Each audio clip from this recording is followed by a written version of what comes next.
Everyone, that's gone 10:30. Good morning and welcome to this meeting of the SWestrans Board. This meeting is being live streamed and recorded, and the recording will be made available on the website for public listening following the meeting. Remote participants on Teams, please follow the good practice guidance, which includes muted microphones and switching off your video when you're not addressing the meeting. Writing speak in the Teams chat function when you want to contribute, but I'll also look out for the virtual hand. No material should be posted in the chat function if it is intended to be part of the discussion. The usual standing orders apply, including that any votes will be undertaken by roll call. Please speak clearly and directly into the microphone when making contributions, and when referring to reports, please provide reference to the relevant page and paragraph to allow everyone to follow. I'll now move on to agenda item 1, which is the sederant and apologies. Claire, can you provide sederant and apologies, please? Okay, thank you, Chair. We've got 5 board members present this morning. Apologies from Councillor Dempster and Councillor Wood, currently not present. Observer-wise, we've got 3 observers present this morning: Fraser Smith, Graham Whiteley and Alistair Marshall. And since the last board, Christopher Craig has advised that he stood down as an observer. Thank you. Thanks very much, Claire. Now move on to agenda item 2, which is declarations of interest. Do board members have any declarations of interest they wish to make?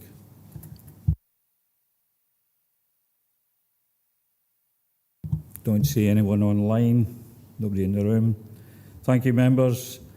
Now move on to agenda item 3, which is the minute of the meeting on the 27th of October 2023. Can we approve the minutes as an accurate record? Nods in the room. Thank you, members.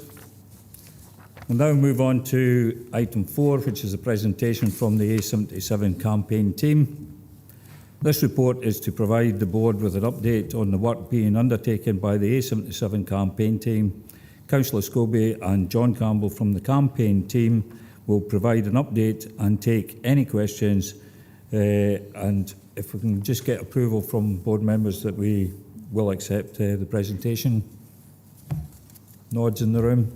Thank you. So, Willie, have you anything to add, or are you just happy to proceed with the presentation? Quite happy to proceed, Chair, and I think the information will come out in the presentation as we go through it. And as you say, I've got another John Campbell with us, and John does some illustrations on the map, and he's got another map to show to give the economics of the situation for Dumfries and Galloway. So if we could just maybe, when you're saying, pass on to John, Chair. Thanks very much, Willie, and welcome, John. Nice name. Am I supposed to this button? I'm learning already. I don't get it very much.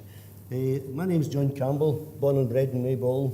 The reason that I started campaigning in the early 1970s. Early 1970s, I joined the local fire brigade as a part-time firefighter. I was in that service for 23 years. One is Mayball and Girvan, which is down in here along the 77. We were 2 of the busiest stations in the whole of Scotland year after year for crashes.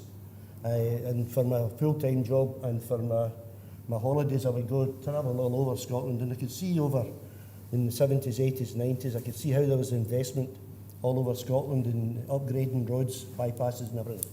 And I knew before that there'd been a lot of money spent upgrading certain roads as well, and very little down in here. So I started campaigning about the late 70s. I was serious about it. Some people say that I'm for one party and against another party. That's actually not right, because whatever party's in power and whatever politician it is, for the 1980s I've had a go at everybody. And it was the right Phil Galley, Tory MP for Ayr. I've got a letter in the house how he was complaining about him too much when the Tories were in power and they didn't upgrade the road. I've got the same letter for George Fowkes, who was 28 years a Labour MP in the area. And again, I didn't miss him and hit the wall. And I've got a letter from Jean Freeman as well in the last few years complaining about me, complaining about things too much. I can't tell you what's in that letter. It was actually private and confidential, but I had 3 telephone calls for our office at Cumnock, and I can tell you what they said. But every party has complained about me, complaining about me campaigning about this road too much, and the politicians and the parties not doing. So the neglect in the 77 goes back, not the last 10, 15 years. It goes back the last 30, 40, 50 years. Wait, I'll show you on the map exactly what I mean. For our campaign, the 77 campaign, I should say that about 7 years ago, I met up with Willie, who was trying to campaign. I was campaigning the kind of north side of the 77 that were. Willie was started with campaigning the south side, so we got together and we formed this new group, the 77 Action Group at the time, now campaign team. And the 77, even with Maybole bypass getting completed there last year, we've still got 7 towns and villages for Ayr down to Stranraer. 7 towns and villages with 30, 40 mile an hour limits. Now, to show you that there's been money spent in other parts of Scotland and how we've been ignored, I'll first say actually about the 75, that's about 100 miles to the border over to the ferries here. You've got two wee villages left actually, but nothing like what I can show you later on. So there's 7 here, but Minishant is the top one. You can go from Minishant and you can drive up to Glasgow, up the dual carriageway and motorway, and you can get across to Edinburgh and down into England before you get through another 30 mile an hour limit. You can go from Minishant. It used to be to Aberdeen, but it's now with the Aberdeen bypass. You're up by Aberdeen before you get through another 30 mile an hour limit. All these places have all been bypassed. The roads have all been upgraded when this year's been left. It's the same path as some of the road is taken from the 17 and 1800s. We've seen maps for farmers. But the longest one in Scotland, actually, from Minishant, you can get up nearly to Wick, to the wee village of Golspie, 270 odd miles before you get through another 30 mile an hour limit. That's the longest one in Scotland. All bypassed, all roads upgraded. Roads are even getting upgraded after they've been upgraded after they've been upgraded. I used to go up to Inverness to my relations in the 60s. It's been upgraded 3 times since then in certain parts. So this is how the neglect down here has actually been for decades and decades. We're not blaming one party, I'm actually blaming every party that's ever been involved. The longest one actually you can go, because when I came down this road here, what a road that is again, I used to do it with my work quite a lot, and I left at 2 minutes to 8 this morning, and it took me to get, the time to get here was an hour and 50 minutes. So what I do, with the wife and I does, when we're going on holiday down to Southampton, we go from there up to Glasgow, and then down here, and right down, and if you're taking the M6 and not taking the toll road, I'm literally at the dock gates before I see another 30 mile an hour limit after this. So you can go all the way down through England. So it's a neglect of this. It doesn't happen in any other roads, it doesn't. They're talking about the £3 billion for the A9 here. They're talking about another £3 billion plus. They haven't actually come away with a figure yet for the 96.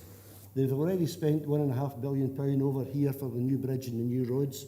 £500 million over here. The whole thing actually comes to £10.5 billion. There's ministers that stood up in Parliament, the Scottish Parliament recently, in the last few years actually, they keep going on about £10.5 billion was spent on new roads in Scotland in the last 10 years. The evidence is there as well. So they keep saying that, but that was actually wrong. What they should have said, it's been spent or allocated, because some of that £10.5 billion has not been spent in the likes of the A9 and 96. The triangle that we talk about, which is the 75, the 76 and the 77, that's the triangle of trunk roads in the southwest of Scotland. We looked at what was done in the last 10 years on these 3 roads, and we worked it out with the percentage of there, according to the £10.5 billion. Our percentage in the southwest of Scotland for trunk roads is 0.04%. We've never asked for it, we've never wanted to be greedy, we've always asked, we pay our taxes down here the exact same as everybody else. We've only asked for our fair share. And that's all we've ever asked for, is we want our fair share. And we don't reckon that that's... Now, the survey that the Minister did for the Scottish Government, that 2012, 2016, 2020, every 4 years they carry out a survey to see the most deprived areas in Scotland. Turns out in the 3 surveys it's getting worse.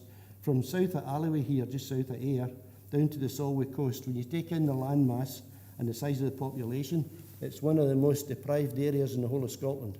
There's small deprived areas in Glasgow, Edinburgh, Dundee and things, but this is one of the most deprived areas. So we're saying, why are we paying taxes? It seems as if, we've heard this at meetings, why is it that we're actually paying taxes here in the deprived area, and it seems to be going in roads and different things up in some of the richer areas of Scotland? All we've ever asked for is our fair share. Now, I'll go off the map a wee bit here, but just to let you know, this is just a handful of the paperwork that I've got. This is official figures from the Commons, the House of Commons, and this is to do, it goes back to, I'll take it back to 1970, when, again, just to prove that this hasn't happened in the last 10 or 15 years. 1970, it was Jim Sillars, the Labour MP at the time, that started asking questions about the 77. There's one in particular, 1977. He said, can you tell us how much it is for the planned bypass for Maybole and the planned bypass for Girvan? And is there any plans to dual carriageway the road from Ayr to Stranraer? And the Secretary of State for Scotland, that was in charge at the time, he says, the planned bypass for Maybole is £3 million. The planned bypass for Girvan is £2 million, and there is no plans to dual the road. So the first time that I can find out anywhere at all that was asked for the road to be dual carriageway was 1977. And that was when they were actually plans in place. In the 80s, it was the same. We actually got money in the 80s to build the Maybole bypass. It was taken back off us at the last minute. I forget how much that was. We got money in the 90s. It was £14 million we got, and it was taken back off us. It went to another project somewhere else. I know exactly where it went. So it was taken back off us. I know somebody in Maybole that was employed at the time by a company to go around and cut the trees down and cut the hedges, and it literally was at the last minute that we get the money taken away from us again. The first time that Maybole the bypass was pegged out, it was a Mr. Bill Howson. It was his first job with Ayr County Council as a trainee surveyor, and it was 1936, just before the Second World War. He pegged it out. He eventually became the head of roads for the whole of Ayrshire, and his retirement speech he says, I'm retiring, he says, and the Maybole bypass is not even started or even planned to be started. He says, I picked it out as my first job as a trainee. So the neglect goes back, as I say, for a long, long while. A lot of meetings that we go to, they ask us, why is the 77 neglected when it's taking £10 million a day, every single day, of exports from Scotland down to the ferries down here and over to Ireland? Why is all the politicians not see how important this road is for the economy in Wigtonshire and Stranraer in particular, for the amount of jobs that's involved in the ferries here? Why can you not see that? And I've got to say, nobody has ever come up with an answer. We don't know why. And important, there's only 3 roads that go out of Scotland with exports to Europe: the A1, the 74, and the 77. Over the years, there's been, at today's prices, there's been billions of pounds spent on these other 2 roads, and 0.04% spent on these roads here. So there is. So with this, the information does go back decades and decades for the neglect on this road here. One of the things that is really very disappointing is the amount of landslides on this road, which is our problem. The amount of landslides, there's so many actually. Transport Scotland made an action plan, and out of 9 landslides in the southwest of Scotland that they're looking at, 7 of them is in the 77 between Girvan and Cairnryan. The big problem with the landslides is that they just leave them for a long while. They don't even attempt to sort them, so they don't. Unlike the rest, and be thankful, at the 73, the big landslides in the 72, even the A9 up near Dunkeld, where there was thousands of tons, tens of thousands of tons of earth went on to the A9, they move in right away, and they don't. Sometimes they work night and day to clear the landslides. I'm going to show you some photos here. I believe in a lot in photos. When Transport Scotland said It was 1 November. We normally meet them. In the past, we've met them every 3-4 months, and they tell us what's coming up for the work they're going to have. And they said down at Carlock Hill, just about 4 miles north of the ferry terminals, they said that in February we're going to be closing the southbound lane. We're having to cut it away, the southbound lane away completely. There's a drop of about 60, 80 feet down into the glen down there, and it's actually it's starting to move. So we'll have to cut that away. The northbound lane is actually, it's on solid rock. We said, how long is it going to be shut? They said, it's going to be shut for 6 months. Are you sure? Because remember what happened the last time. No, 6 months that lane will be closed. We've done all the test bores, we've checked everything out, and it'll take us 6 months. 3.5 years later, the lights were taken away. So that wasn't the longest one. The longest one down at Marchburn, a mile north of the Stena port. It was there for 4.5 years. We actually met at a council meeting in Newton Stewart, and there's about 100. It was open to the public, and there's about 100 people there. The top people for Transport Scotland came down, and we asked them about what's happening after about 3.5 years at that stage. They says, what's happening with Marchburn with the traffic lights? And they said that, well, the problem with the traffic lights there is if you've got 2 lorries, and they showed us diagrams, if you've got 2 heavy lorries on that bit of the road at the same time, the road and the 2 lorries could land 130 feet down into the sea. So we're having to close off the northbound lane. And they says, when are you going to sort it? We've got no capital budget to actually sort it. Unlike Rest Me Thankful and all these other places, we've got no capital budget to sort it. We'll have to do it in the maintenance budget, and it's going to take up to 20 years. At another meeting at Stranraer, it was open to the public, that was repeated, it was going to take up to 20 years. Willie and I went up to Parliament, Scottish Parliament. We met up with Mr Youssef, who was the Transport Minister at that time. We told him about a few different things, but the one important one, again this time it's over 4 years the traffic lights had been there. And the next morning, we got an email from his office at 9 o'clock in the morning to say we're coming to sort it. It was still about another 4 months. It was 4.5 years with traffic lights. Since 2015, that road there, from Cairnryan up to Girvan, that road for over 2,700 days has had traffic lights on there because of landslides. There's now companies that take the goods, Marks and Spencer's, Tesco's, Asda, B&Q and all the rest of it. They take all the goods for the huge big warehouses along the M8 corridor down that road. We have spoken to companies that are now thinking that this is not good enough. Instead of what happens is, when that's shut, you can't take the shorter detour. The 5-metre high lorries can't take the longer detour. They've got to go down to the English border and then 116 miles along to the ferries. So depending on when the driver starts, his load with milk, vegetables, the just-in-time goods and everything could be stopped here in a lay-by instead of being in the shelves. So we know this for a fact after speaking to certain business people. They're now talking, and so at least one of them has moved away from Scotland, and they're now down into the Midlands, taking it from the Midlands across to Dublin and then up the motorway to Belfast and taking it out to there. So Scotland, this is the economy for the whole of Scotland we're talking about. You look at lorries for here, they come for the Shetland, they come for Aberdeen, Inverness, they come for all over. So they do coming down this road. £10 million a day on average goes from exports from Scotland to Northern Ireland, and that's now under threat, so it is, because these companies are seriously. That is the only port in the whole of the Irish Sea, Wales, England, Southern Ireland, Northern Ireland. That is the only port that goes across the Irish Sea that's not served by a dual carriageway or motorway right up to the gate, right up to the dock gates. It's what some of the lorry drivers to say, where are you going today? Oh, I'm down the duck track. Because some of that road is still the same route as from the 1700s and 1800s, as I said earlier. We've seen the maps, so we have. So that's the neglect. When I say about the landslides, that's a photo that I taken after 6 months after they said that the road would be finished. There's also the other side of the road there's a 60-foot cliff right up there. So it's only the northbound that's open. That was 3.5 years. Now that photo, that was August 2020. I took another photo at the same place. That's October 2021. That's a year apart. The only difference is the one in October, the vegetation has turned a different colour.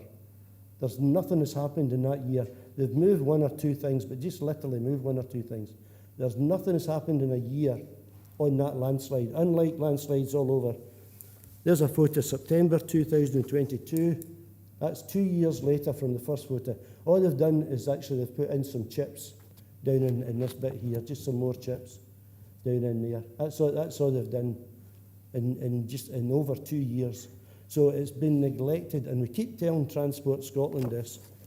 There's the one I was telling you about, which that's Carlock Hill, when they said it was going to take 6 months. This one here is actually a photograph that I took of the 77. That's Marchburn, 1 mile north of the ferry ports, which they were there for 6 months, which they were supposed to do at the beginning. Then it went up to a year. That's the one that eventually they said it's going to take 20 years for it to sort it. Now, what's interesting with that photo is that 5 feet back from the crash barrier is the start of the landslide. And that's the one that goes 130 feet straight into the sea. So that they cut it off and put in the cones there.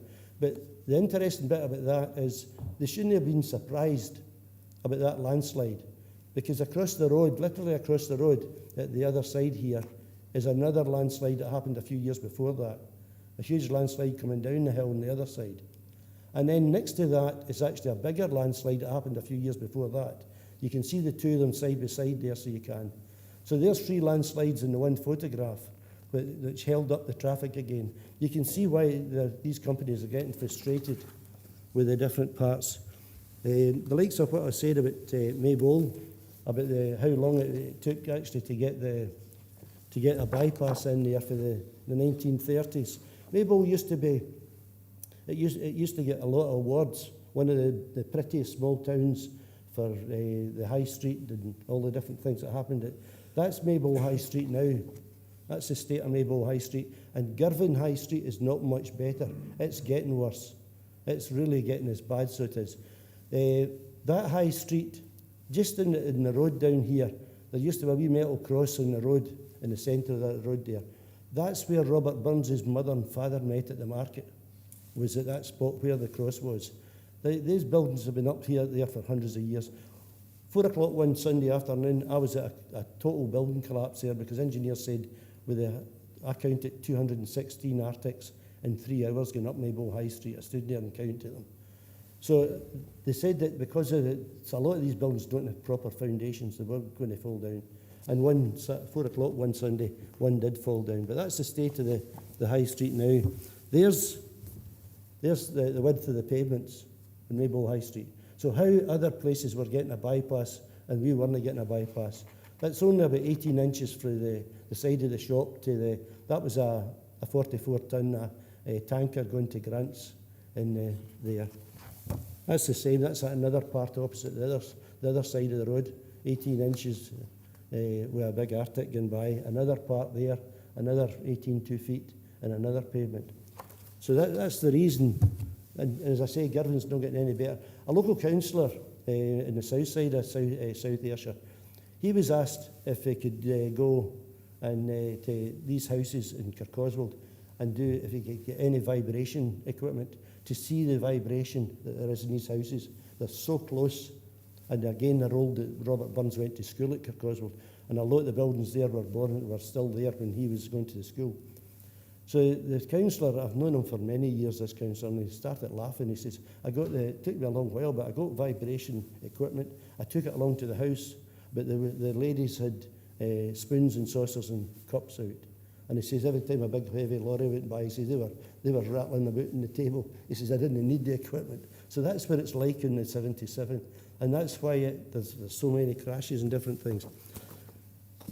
Apart from the 2,700 odd days that there's been traffic lights along this road because of landslides, we actually, as a group, we asked for freedom of information to Transport Scotland. And we asked from April 2017 to July 2020, just over 3 years. How many times is the A77 reclosed with diversions along the need because of the closures in the just over 3.5 years? And they came back 204 times in just over 3 years. 204 times this road was closed with diversions going round these long. They talk about the long diversions up here, but that's about the longest in Scotland. So it is. They had 204 times for the 77 and 48 times for the 75. What we've asked for many times, again, I can only give you a flavour of the different things because I appreciate your time. We've asked for lots of things over the years I have from Transport Scotland, and I think we've met 3 transport ministers this year, and we've met about 4 or 5 altogether since we started.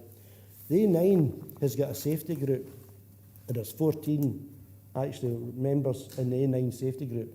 We've asked for a safety group, so we have, and we've been not even interested in giving the A77 a safety group. One of the things that the safety group in the A9 does, I was up at Inverness at a Transport Summit a few months ago there, and it was very interesting how they're very professional at dealing for campaigning for roads and getting upgrades in the Highlands, so they are very professional. So I went up there to see how they carried this out. Now, the safety group up there, last year they were awarded, what they do is they look at figures for where the crashes are, where the hold-ups are, and how they can improve these things, which is a very, very good road to start with, A9, compared with any roads that we've got down here. So they look at it, and they were awarded £5 million last year to spend on extra lighting, street lighting, to light up road junctions where there's been a few crashes. They've road markings on the road and at the side of the roads. So they're halfway through spending this £5 million, and that's all because of the safety group. And the person that's helped to start up the safety group with Transport Scotland, we met him at Cairnryan before lockdown, and he says, I'll look into that and I'll get back to you. We've asked since, but there's no interest there. What happens over in the 83 at the Rest of Me Thankful, they have got a task force. They're called a task force over there. Now on this here, they've got 48. They've got the ferries over there that's interested. They've got the haulage, they've got the farming, they've got all different types of the tourist industry. They've got the police involved, they've got everybody all involved, 48 different people representing. Now that task group's normally chaired by the Transport Minister, whoever the Transport Minister at that time. And then there's a lot of Transport Scotland, and there's Bayer as well that look after the roads over there. There's 3 pages of names on this, so there is. So we've asked for a task force down here to see what the improvements that can be made here. Not interested. So there's lots of different meetings, there's other paperwork to do it. When we go to, as you see, that's just another part of why we're getting left behind down in the southwest of Scotland. And this is very important. I've spoken to people that don't come down into this area down here. People from Glasgow and the Central Belt. We had a very good, we got a free stand, so we did at the classic car show at Ayr, and they approached us and said, would you like a free stand there? And they put us right at the very front where everybody comes in and out. We spoke to people from all over the Central Belt of Scotland, and even I was surprised how many say that they don't come down any further south than Ayr. One said that I used to have a caravan down along the Solway coast. It had been in our family for 3 generations. When we came to rehab, we had to renew the caravan. He says, I stay outside Glasgow. He says, now we've renewed it over here, caravan over on the east coast here. I can get there in half the time, and I don't have to put my family in any danger going down that road. He says, after 3 generations. He says, we loved it down there, but for the breakdowns with the car, with suspension and steering and stuff, with the state of the road, and how dangerous it is, he said, we do that. There's lots of people at that car show and other meetings we've had that just don't come down to spend their money anymore. The top man, the owner of the biggest hotel chain across here, I spoke to him at a meeting in Stranraer one time, and he says, it's really bothering me now. In fact, they've sold the chain since then. It's really bothering me now. He says, we've had regulars coming down here for decades. He says, I've started phoning them up because they've stopped coming down. And I used to say to them, is there a reason you're not coming down here? And he says, well, sometimes we go down there and then we're going to take one of the detours, or sometimes we're going to take the detour down, and it's that much bother, and he says, and it's damage to the cars and that. So we don't go there. We go over to Loch Lomond, or we go to the Trossachs or someplace. They're not spending their money. The whole thing is spending, people coming down here to spend money down here. And I can assure you, and we said to the Ayrshire councillors, come and listen to these people. Listen to them. They don't go to Killeen Castle anymore. They don't go further south than Ayr anymore. Come and listen to how much yous are actually missing out. And it's even worse down here, I can assure you. Yous are missing out on a lot of money down here, and it's purely because of that road. So it is. When we go to, I've been at community councils, maybe about 3 or 4 in Ayr. All the villages down in here. I've been at community councils at Ballantrae, Cairnryan, Lendal Foot, Stranraer, Port Patrick. I've been at all and they all ask us, why is it that road's been neglected? That was one of the ones. But another one they ask us is, what are your politicians doing to help you? Well, I says, not very much, because we don't tell any lies. We don't have to tell lies. We just say, we always prove. We don't say anything unless we can prove it. And we got this, I got this through the door just a few weeks ago, and it's from, I won't show you the front page, but it's from our local MSP in the area. And she's going on about how good her campaign is for road safety on the 77, and how good it is. She's been to the community council at Ballantrae, and she's been at the community council in Kirkoswald, and she's talking to the people there, how they can make the pedestrians safer to walking across the road. Nothing about a bypass, nothing about upgrading the road, like other MSPs all over Scotland. That's what she reckons, so that's what the politicians are doing to help us. She wants to help folk going across a road at 2 of the villages. There's another one, we're up at, and we witnessed one of the campaigns up in Parliament.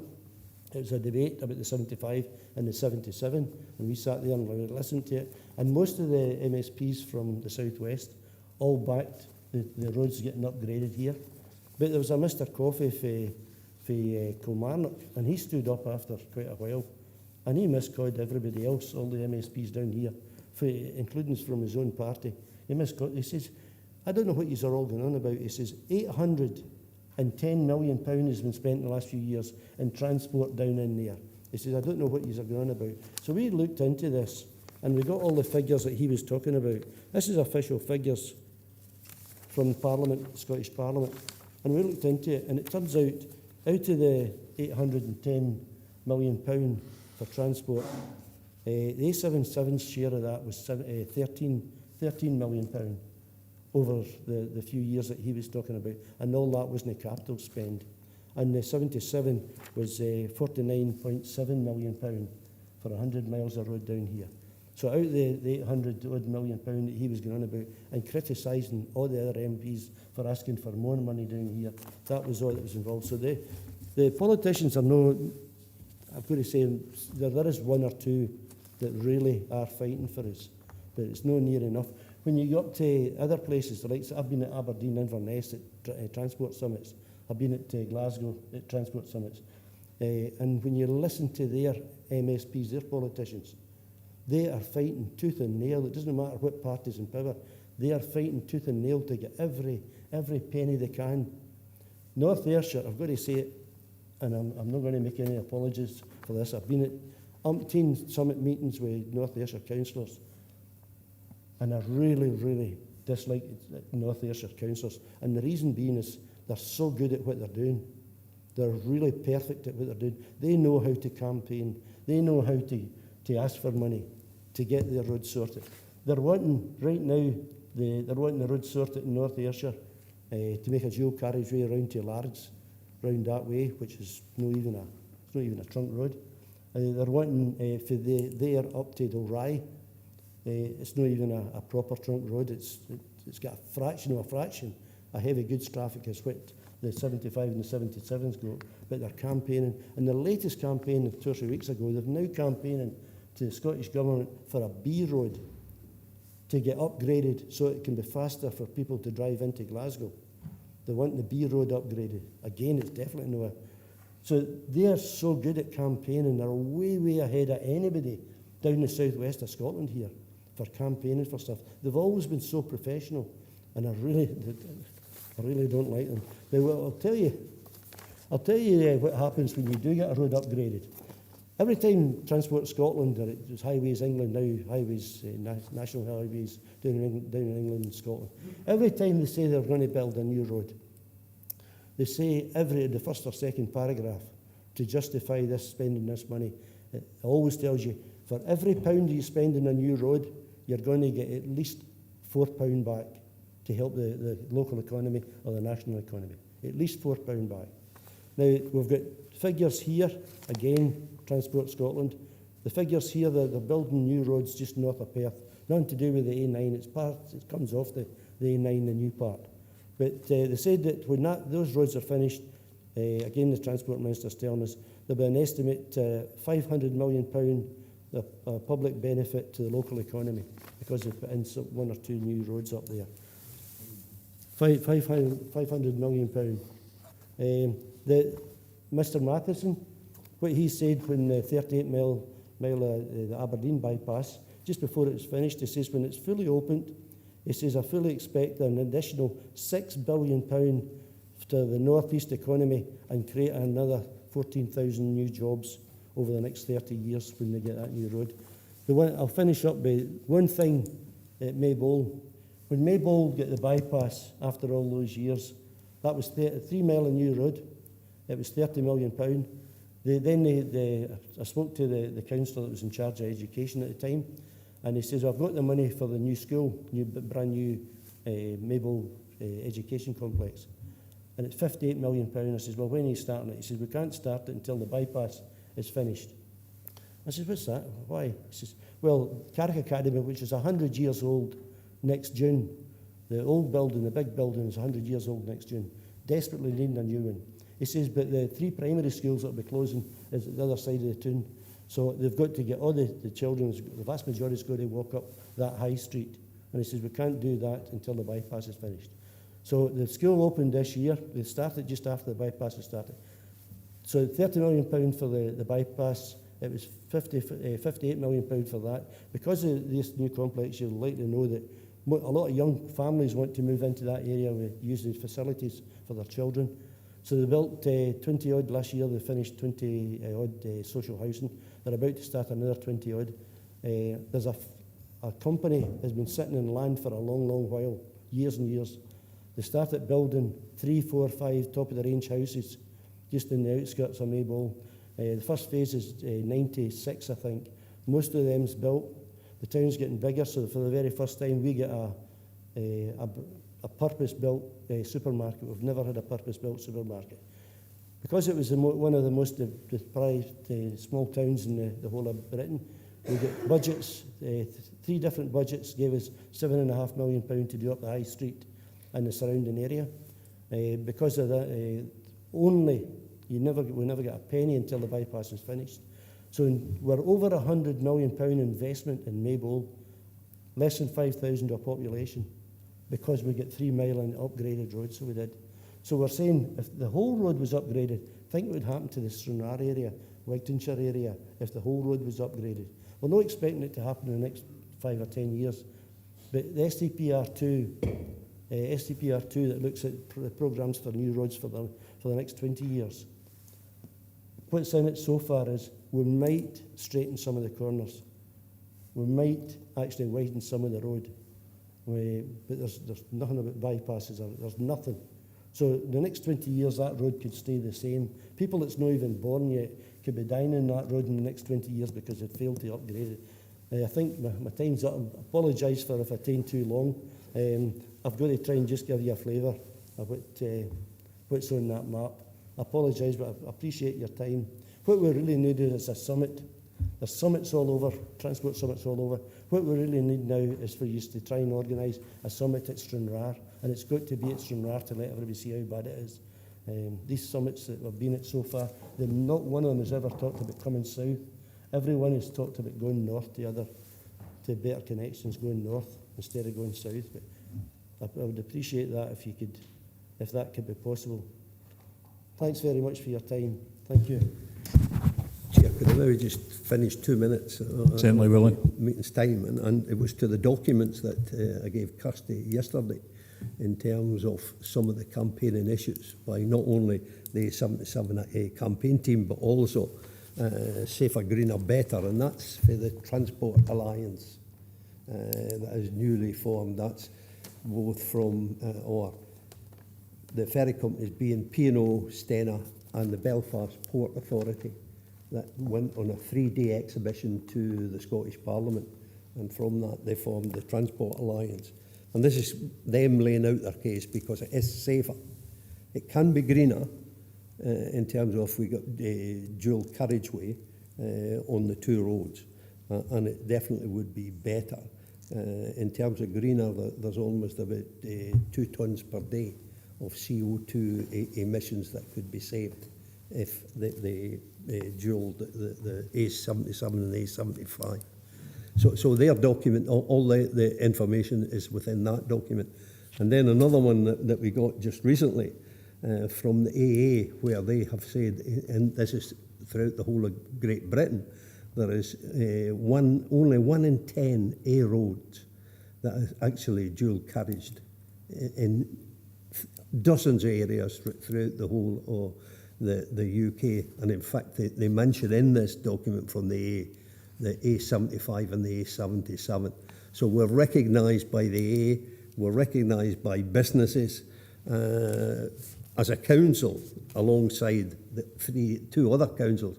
That's Dumfries and Galloway Council, South Ayrshire Council and Mid and East Antrim, because it's not only for the economy of the southwest of Scotland and Scotland alone, it's also about the Northern Ireland economy. And we produced, alongside the other 2 authorities, our transport impact assessment. And again, I provided you all with that. And the summary ties in nicely in terms of the £15 billion of benefits that we could derive from having the 2 roads dualled. There's also, John referred to it there, the strategic, Strategic Transport Project Review, STPR22, and there's a summary document come out. It's delayed, it's been delayed. And in that document, you can see that there is no commitment, as John said, to dualling either the 75 or the 77. We may get a few passing places and so forth, but nothing near to what is needed on both these roads when you look at the various documents. I would just finish on a document that was taken. A new poll shows that more than 90% of people want to see the 2 key roads upgraded, and they are the 2 key roads to the port of Cairnryan, and that feeds into Northern Ireland and then on to Southern Ireland and Europe. And we are the only port, as John rightly says, in the whole of the UK that neither has dual carriageway or motorway servicing the port. And that is really a disgrace when you think about it in terms of what John outlined by the £10 billion over the 10 years that's been spent, the time that we spend on and money that's spent on landslides, 4.5 years and so forth.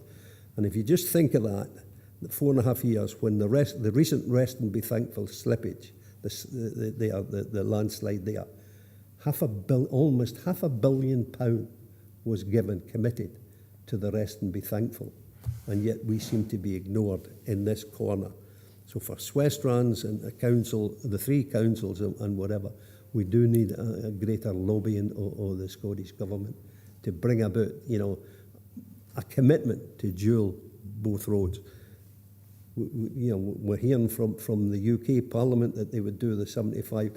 If that is the case, and they do get round to dualling the 75, then we need that commitment out of the Scottish Government to equally do the 77, so that the 2 roads are done for the same reasons. Just thank you for the committee's time, and if there's any questions, we're more than happy to try and field them. Thanks very much, Willie, and especially you, John.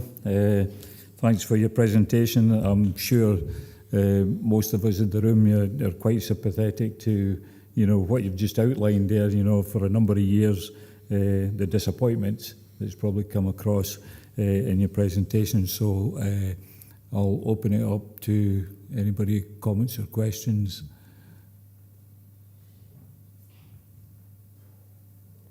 Don't see anyone coming in online, is there? Sorry, Karen, did I miss you? Sorry, Chair, thank you. That was fascinating, really, really interesting stuff, and some really deep thinking behind that. Clearly, you've been at it for a long time. What do you think would actually make the difference? How can we crack it? Maybe I'll kick in and John can follow.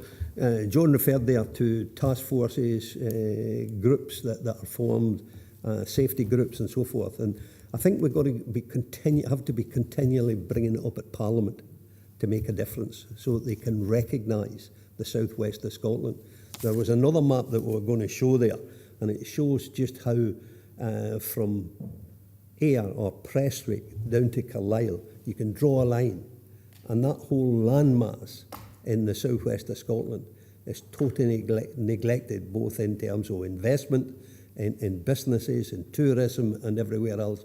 And we've got to be continually lobbying and bringing this to the attention of the Scottish Parliament. We have our MSPs from the southwest of Scotland, or the south of Scotland. They will periodically ask questions in at Holyrood, but we've got to be there, almost like a thorn in their flesh to say, you're neglecting us. So we really, John just referred to it as the various groups that are formed by the Parliament, and we need one for the southwest of Scotland. But the next thing is that what John referred to as the summit, and I know that's something the Council's working on in terms of bringing everyone together. The Transport Alliance, the two ferry ports and Belfast Authority tried, but they can't seem to get everybody in the same room because of time constraint and business. You want to come back in, Karen? May I? So I haven't digested all this material that was sent, but there's something really powerful about the opportunities. So not just that bit about being fair, actually it's more than that. We've got massive opportunities here that this could unlock. So I wonder whether there's narrative or words that we can be using around really talking up the opportunities of doing this. And you were saying that a kind of return on investment in roads, and you've got some really powerful quotes from businesses. I wonder whether we focus a little bit more on how we talk about the opportunities. Thanks. Thanks very much. Keith? Yeah, I just wanted to ask, you've obviously made a really sort of convincing case in terms of economics and safety. Do you think you're going to continue to get much pushback on the sort of the climate change issue if if we're saying that road building is the answer? And I see that you're developing the argument about it being better emissions wise. Do you think you're going to continue to get pushback about that unless you can really sort of develop that argument a bit more? Do you want to come in, John? That's actually a question that gets asked quite a lot. That's a good question to ask about the green agenda and various things. What I can tell you is that that road there is you're going every few hundred yards, if that, before you're braking or accelerating. Every time you brake or accelerate, and that's no good for the environment. It's no good for the area. It's no good for your car or anything else. I can actually, to give you an idea, the difference. I go from, when I go down to Southampton, I go from Maybole, I fill up, it takes me 5 minutes to fill up with diesel. I've got a 7-year-old car, it's full of luggage. And I go from there up to Glasgow and I go down to Southampton and I go back up to Glasgow and then back to Maybole. I can do it in one tank of fuel. So I can, just under 1,100 mile, just under 1,100 mile. When I'm doing it, when I'm going up and down this road here in the 77, I get roughly about half the mileage to the gallon. That's what I do when I'm in a motorway or a dual carriageway. So every time and when you've got long detours and you've got the road shut with diversions 204 times in just over 3 years, these long diversions is not good for the environment. If that road was upgraded there, and another big thing that a lot of people maybe don't realise as well about how good it is for the environment. Every week or every day sometimes there's road workers going down there sorting potholes. You get a brand new road, there's only a 1, 2, 3 inches of tar on that A77. I've got photographs of just 1 and 2 inches, and then it's about 4, maybe 6 inches of bottoming. You stand at the side of on the grass next to it, and it's vibrating. You build a brand new road, and the minimum tar depth you've got to have is 14 inches.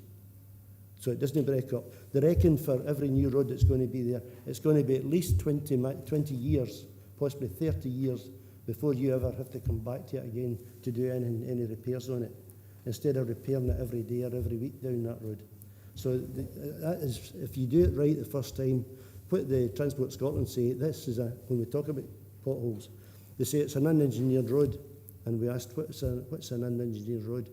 They say it's a road that was never built for that tonnage. It's always going to break up until you get a brand new road.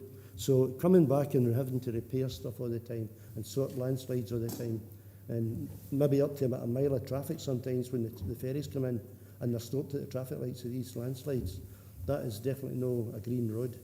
So no, I've got no worries about answering that to any of the green issues. Thanks very much. I think, Keith, just to follow on to John, yeah, we're going to get kickbacks. The 96 has had a kickback.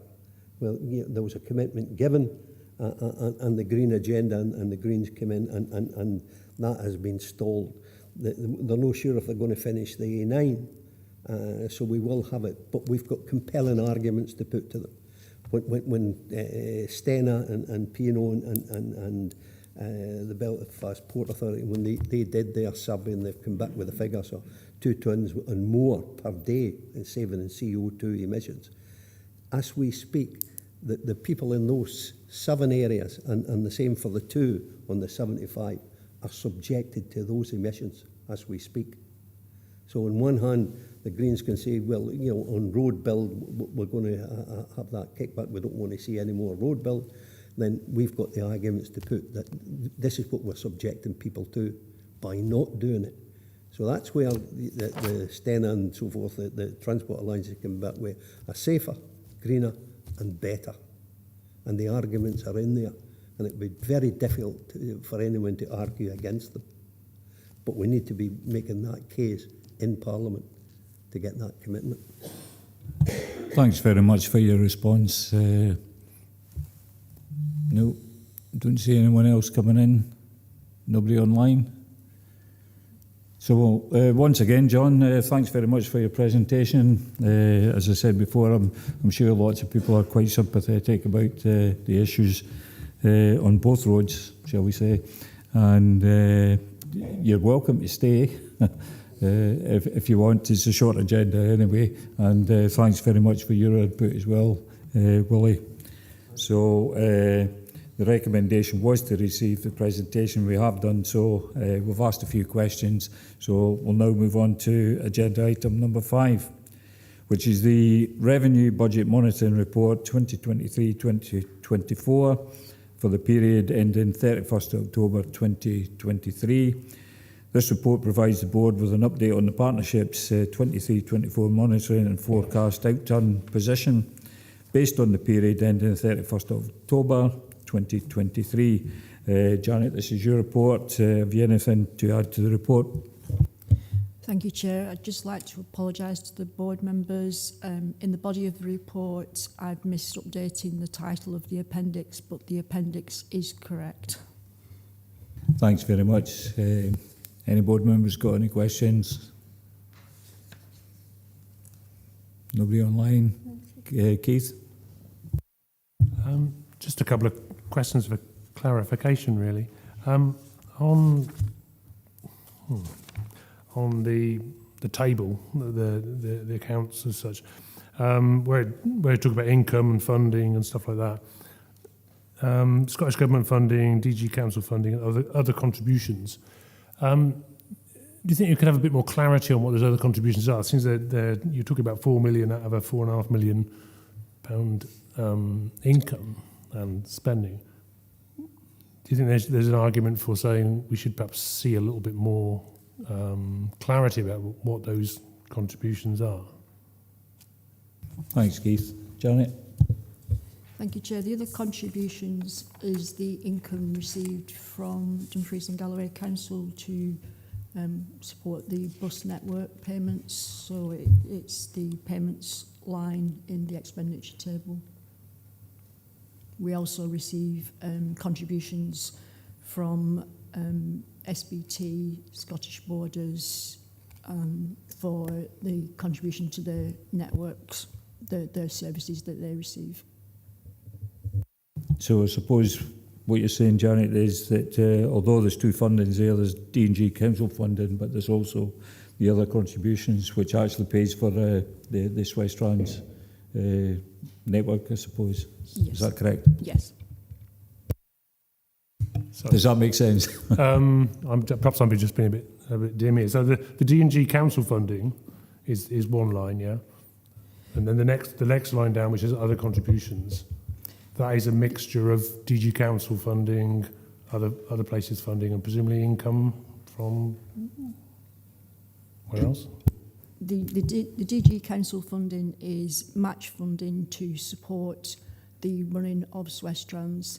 The other contributions is the requisition from the council to support the bus network. That's why those are two separate lines.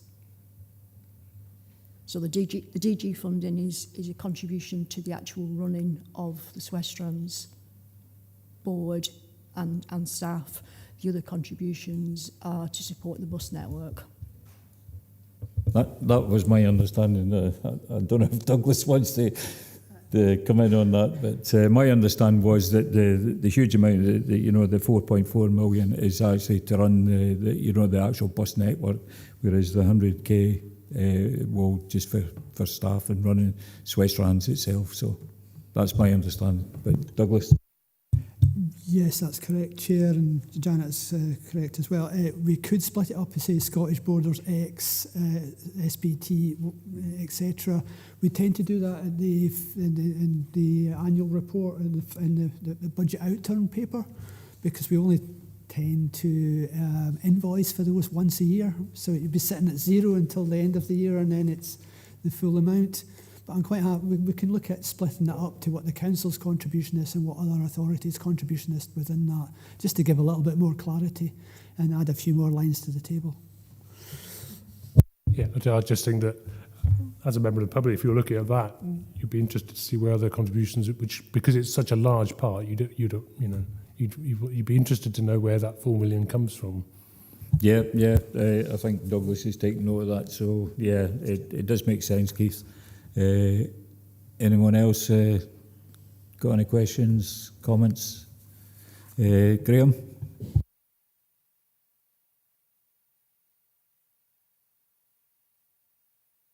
Trouble with my eyesight. One other point, Douglas, might help the councillor, is the concessionary travel budget, which I assume is part of that figure somewhere, or is it separately? And I think we've previously commented that the contribution for concessionary travel hasn't changed for a long time.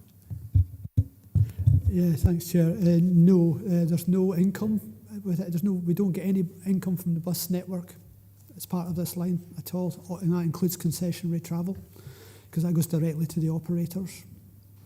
So this is just the contracted price for that element of it.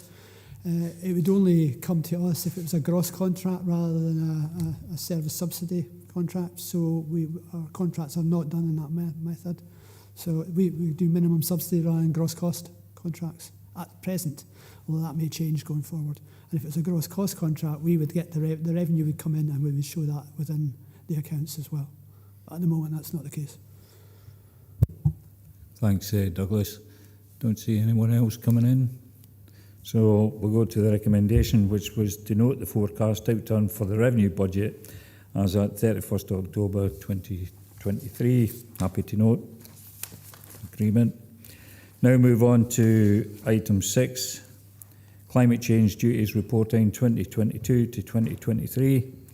The report provides the board with an update on the climate change duties and seeks to agree the submission of the 2022-23 Climate Change Duties Report. Kirsty, this is your report. Have you anything to add? Nothing to add to the report, Chair. Thank you. Thanks very much, Kirsty. So open it up to board members. Oh, Willie. Thanks, Chair. And it's interesting, I'm looking at 3.5 and in response to the global climate emergency in Scotland's net zero by 2045. It's interesting to note and welcomed, in fact, the announcement made just yesterday, was it, or whenever, in terms of the Levelling Up Fund. And it maybe addresses the question you asked earlier, Keith, in terms of that what received 13.8 million, but that's throughout the whole of Scotland. And I think there's a contribution, there's a part of that will come to Dumfries and Galloway in terms of new buses, electric buses and so forth and so on. So that should reduce the CO2 emissions and help towards our targets. Perhaps if we could find out just how much of that 13.8 million we are going to get and what the real effort of this. I would like to see it coming from the presentation John and I made. I would have liked to have seen, a lot more money coming to dual the 75 and then leave it to the Scottish Government to do the 77. But it's a start, and I think we're using that for purposes of green gas emissions, CO2 emissions and so forth. Do we know how much it's going to be and what we're going to spend it on? And when are we going to get it? Thanks very much, Willie. Yeah, I was going to actually talk about the levelling up at the end of the meeting, but now that you brought it up, I'll just actually bring Douglas in to give us a wee update on that particular point. Yeah, thanks, Chair. Thanks, Councillor Scobie. The 13.7 million that was provisionally awarded, the announcement was this week from the UK Government, is for Dumfries and Galloway Council. And that is based on 3 elements that were in last summer. There were EV infrastructure, so electric vehicle infrastructure and travel hubs across the region at different points. New electric vehicle buses, EV buses, 16 of them, mainly for the council's fleet, but a number of those do local bus services as well.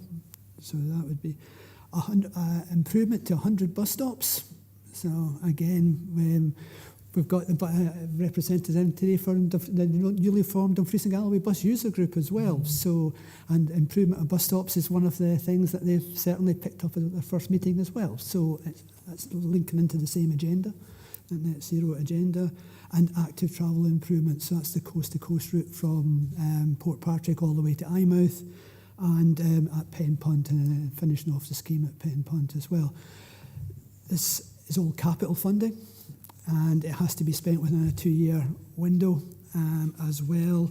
So I believe there's a report coming to full council because it's a council bid. So the SWestrans board point of view, we provided a letter of support for the bid and authorisation that we could use our aligned capital funds for bus and active travel as match funding within that bid. However, I do believe the council and council members will get a full report at the full council meeting in December on that. Thanks, Douglas. Has that been helpful, Willie?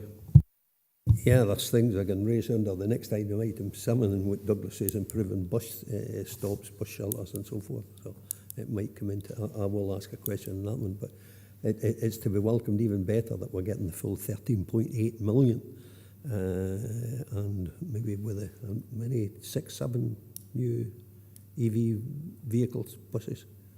16, sorry. 16 was in the bid. We moved to, as we've discussed, running our own services. Maybe it's a start.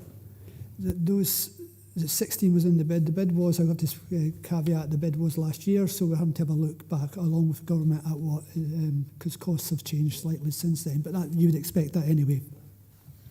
Yeah, thanks, Douglas, because it was mentioned as provisionally at the moment, and there will need to be, a bit more resources put in just to look at where we are, taking on the point that you just mentioned about the cost of increased and things like that, and can we still deliver what we said that the initial bid was for. So yeah, but welcome news indeed. Anyone else want to come in on this report? Keith? Can I just ask a couple of questions about the key points on on 3.3, for instance, where we're talking about emission sources, and there's a description of the mileage. Surely the point is that it's not just the mileage that's been done; it's how it's been done. You know, if mileage has been done by one of the new electric buses, or if it's been done by one of the old diesel buses, that makes a big difference. So, I would hope that as we're reporting about climate change, we'd be looking at, you know, the proportion of that mileage that's been done electrically, or the proportion of mileage that's been done by diesel. Yeah, do you want to come on that, Douglas? Yes, thanks, Chair. Yes, and within I think it was within the report, it says that the reporting mechanism is going to change and we have to get more detailed. So one of the things we will be doing throughout the next year, as it states within that report, is reviewing our climate change strategy.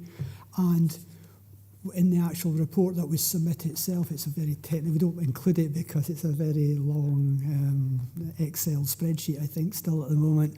But you can categorise buses by EV or diesel and etc. At the moment, the majority of our mileage is still diesel, but we are, as we develop our climate change strategy and next year's report, we will get much more detail in that. So if it's a Euro 6 engine, Euro 5, it's different levels of emissions come from each of those. So yes, it will get more detailed as we go along. Thanks, Douglas. Graham? Thank you, Chair. Two points just to follow on for this. I know it's probably not on the agenda, but if we're acquiring more EVs for sort of council use, will there be charging facilities to actually operate them? And is there actually sufficient trained expertise to manage them? Second point I was going to, are these all sort of a smaller size vehicles? Presumably not. We're not buying into any sort of larger 40-odd seater vehicles. Douglas? Thanks, Chair. Again, it's a council bid, so it's really up to the council to answer. From what we know about what was in the bid, it's a mixture of 16 to 31 seat vehicles was with the EVs, where part of the bid was also the charging aspect of that as well. So it's fast charging at hubs as well as charging at depots as well. So to ensure that the vehicles can manage the mileage and the number of journeys they need to do within the day as well. Thanks, Douglas. As it's a council bid, as the SWestrans board, we do feed into that, don't we? So it's quite helpful in that point. Anyone else? Don't see anyone online. Okay, just move to the recommendations. To note SWestrans statutory climate change duties reporting requirements and agree to submit the 2022-23 climate change duties report for SWestrans by the deadline of the 30th of November 2023. We're happy to note and agree. See nods in the room. Thanks very much, members. We'll now move on to item 7, which is the Capital Expenditure Programme, Community Bus Fund and Bus Shelters.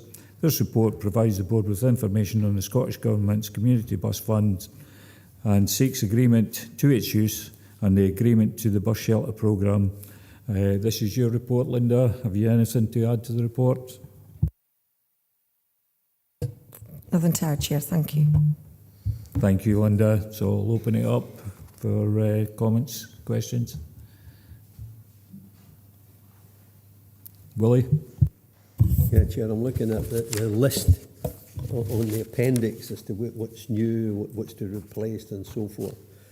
Can I maybe ask the question on the back of what Douglas said earlier in terms of that 13.8 million, whether indeed we can start to get to some more of these in terms of replacement bus shelters, but particularly ask about the trunk roads and who actually has responsibility for the trunk roads in terms of bus shelters and bus stops, etc. And I'm thinking of one settlement, and it is a settlement, albeit it's caravans, and that's on Loch Ryan campsite, holiday site, or whatever it's called. And they've been asking for a bus shelter for a considerable time, and they would tick many of the boxes in terms of how we score. So it's just to ask, does this mean that we can do some of those roads, 75 and the 77 for bus shelters, where they've been requested?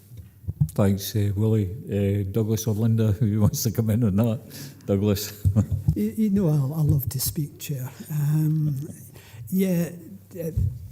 Yes, and part of this report is the Community Bus Fund is also giving us additional money to allow us to accelerate the programme, so that's why the report's here.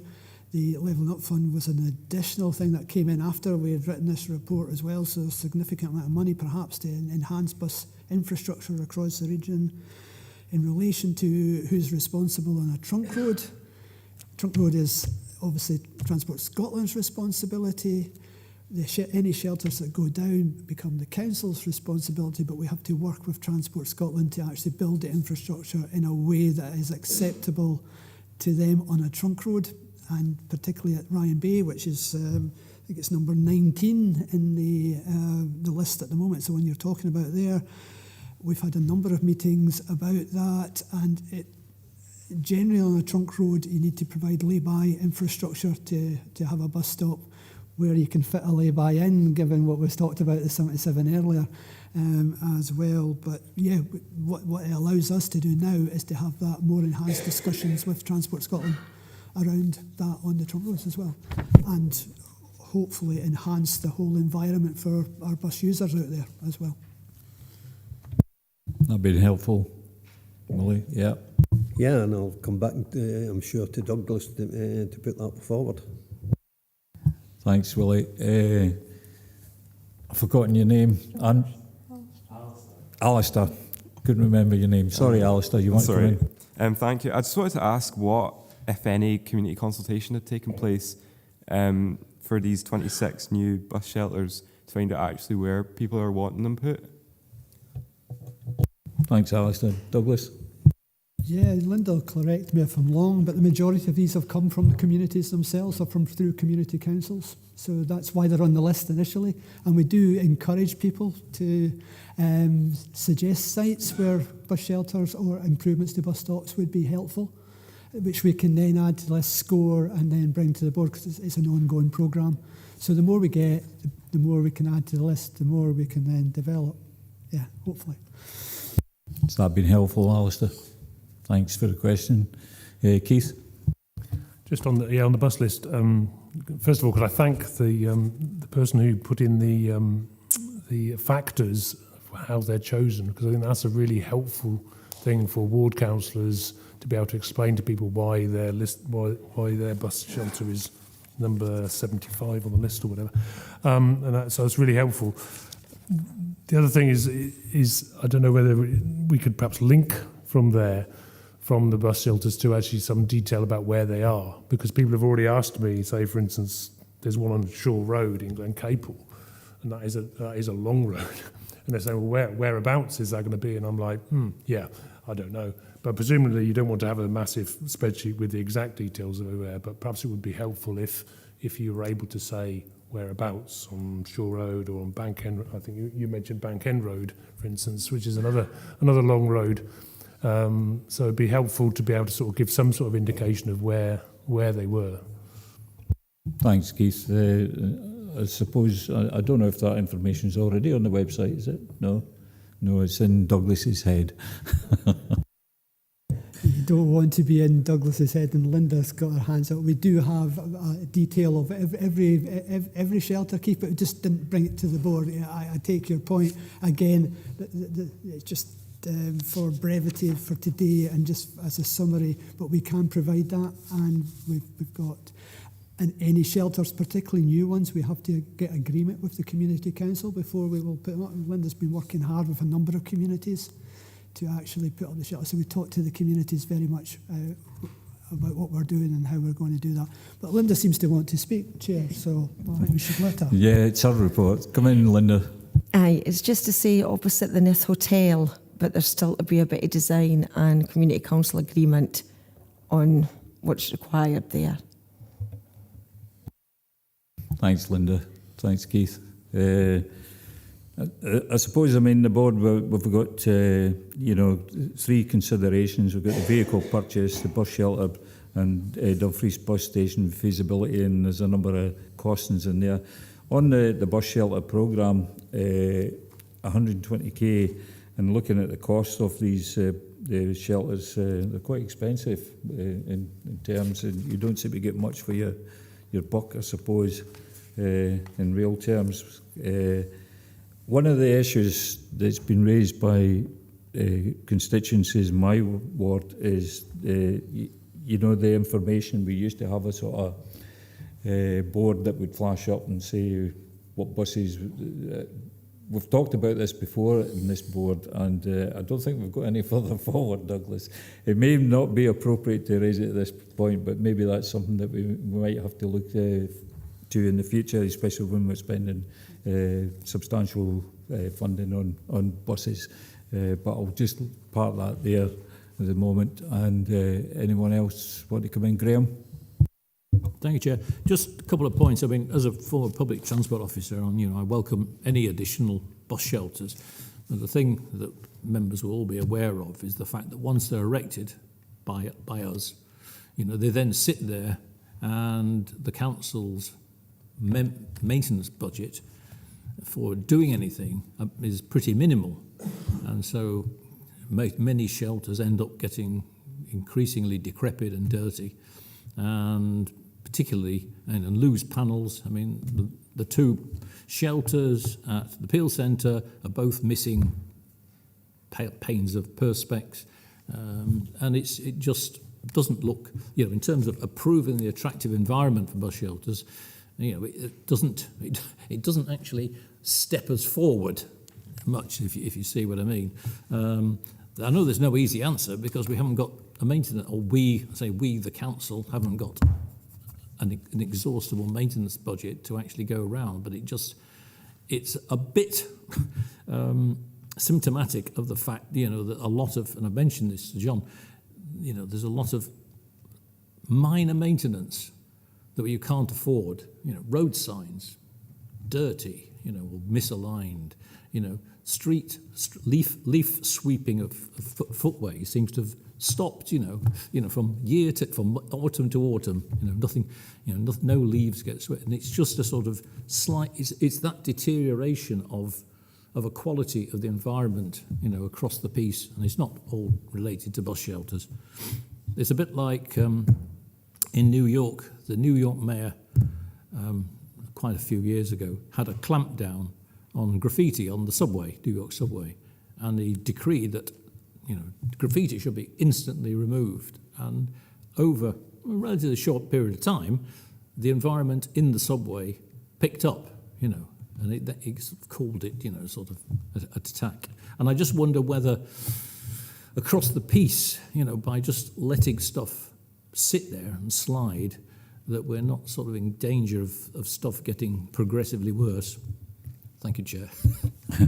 Thanks for that, Graham. Yeah, I suppose the anomaly is that the maintenance of the bus shelters falls under a different directorate. It's not the board's, it's SWestrans board's responsibility on the maintenance, although we are the ones that are putting the bus shelters in place or renewing them as and when they need replaced. But it's a difficult one to try and square, and also I suppose budgets have to be considered in all departments. Where do we make savings?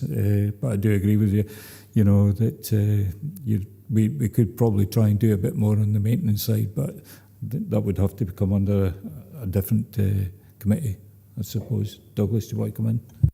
Yeah, just to state that I agree that the product is, to make it attractive to use bus, then the product should be good on street as well. It's been very challenging over the last few years to do that.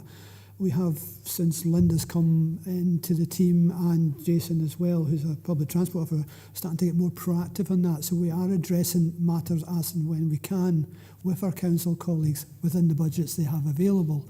So we are able to pick up elements and pass them on quicker and then ask for them to be dealt with. I think there is a realisation, though, and it's in our regional transport strategy as well, that we need to look at this more holistically, work with communities, work in partnership with the council about what can be done and to actually improve the product as well. So I think there's a will to do that. And to come back to the chair's point about real-time information, that was closed down in 2016 to allow us to keep bus services running at that time. But again, it's one of our commitments in our new real-time regional transport strategy to look at that again and look at to resurrecting that. At that time we were one of the first authorities to actually use a real-time system, and it worked-ish. And things have got slightly better, although I think you can see from the rollout in Edinburgh, it's not quite as simple as a number of people think it is.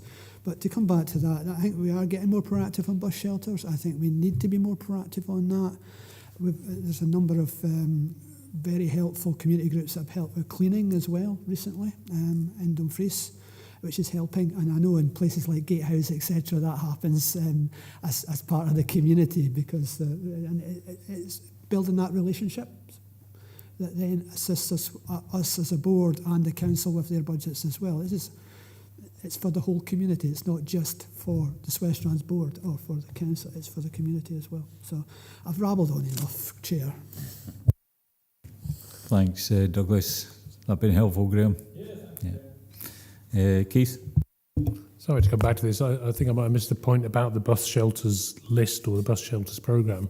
So are we committing to saying that it will be public, or people will be able to see, or we'll get a spreadsheet sent to us as members of the board? Douglas? Sorry, yes, Chair. I'll tidy it up slightly, and we'll make sure it's available as on our website as well, so people can see what our programme is after it's been agreed by the board. So that'll be fine. We'll do it. To give a little bit more detail, Keith. Thanks, Douglas. Don't see anyone else wanting to come in on this report, so we'll go to the recommendations, which is agree the utilisation of the 23-24 Community Bus Fund allocations as indicated in paragraph 3.4, which was the three bullet points I outlined earlier, and agree the bus shelter programme as shown in the appendix. Are we happy to agree, members? Nods in the room.